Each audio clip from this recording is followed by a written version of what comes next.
In this video, I'm going to cover the method of solution for a simple interest problem when you're asked to find the interest rate. This is a slightly more complicated, simple interest problem. Okay, let's take a look. Here's the question. Before I get into that, I want to once again review the simple interest formula. We have on the left-hand side of our equation, I equals P times R times T. Just in quick review, I is the dollars of interest that would be either earned or owed, depending on whether it's a savings account or a loan. P is the original amount that was either placed into the savings account or borrowed. R is the annual interest rate, annual simple interest rate, and T is the amount of time in years. Okay, let's read through our problem here. Someone offers you a loan to loan you $250 if you will pay them back $400 after 3 years. So let's identify the values for the letters in our formula. So we have $250. That sounds like the original amount. P equals $250.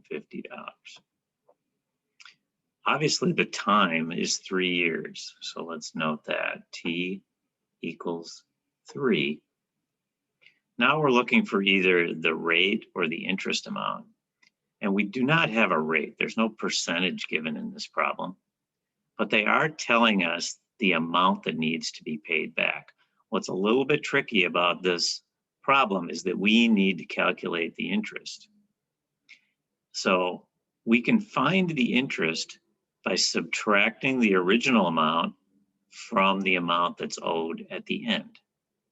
So that would be $400 owed at the end minus $250 equals $150. That is the interest or the extra amount that needs to be paid. So now that we've done this little calculation over here, we can write that we know that our interest is $150. When we have 3 parts of our equation, we can solve it. There are 4 parts. We need 3 parts in order to solve for the 4th part. So let's write what we know here in terms of, and I'm going to write it right underneath that formula. So we said that I is 150. We said that P is 250. R is the thing that we don't know.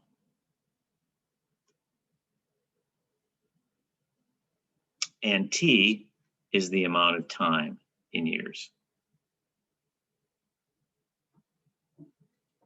Now, the one thing I sort of skipped by were the questions.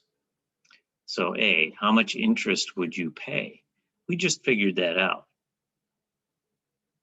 And the reason I asked that question up front is that we need to know that in order to find the answer to the second question, which is what is the simple interest rate for this loan? So down here, we might have noted R equals question mark. We don't know what the rate is. And we've just filled out our formula, 150 equals 250 times R times 3. Now, how are we going to solve this? Because R is sort of in the middle of these other numbers. Well, we need to use a little bit of algebra here. So the first thing I'm going to do is on the right-hand side, I'm going to multiply 3 and 250 to simplify this a little bit. So that's going to leave us with 150 equals 750 times R. Okay. Now, as we did when we were cross multiplying and solving for X, we can do the same thing here and divide by what R is being multiplied by. So we're going to divide this side by 750, and we're going to divide this side by 750, and that's going to cancel these two out. It's going to leave us with just R on the right-hand side. And on the left-hand side, we're left with 150 divided by 750. Follow along and plug that into your calculator. And you should have gotten 0.2. Now remember that in our formula, R is a decimal. So this isn't the percentage. We need to multiply this number by 100 in order to get our percentage. So our final step, change colors here, would be 0.2 times 100 equals our percentage value, and that's going to be 20%. And that becomes the answer to part B. 20% interest, which is really steep. That's probably not such a good friend that offered to loan you money at a 20% interest rate. So let's clear this off and go to your practice problem. Very similar problem. Let me just review it quickly. Somebody offers to loan you $500 if you will pay them back $625 after 5 years. Now, this sounds like a better deal.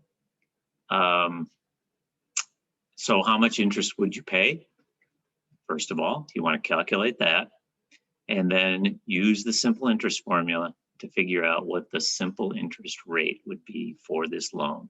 Use the same steps we used in the earlier example. And you can pause the video at this point and then continue when you're ready to see the answer. Good luck.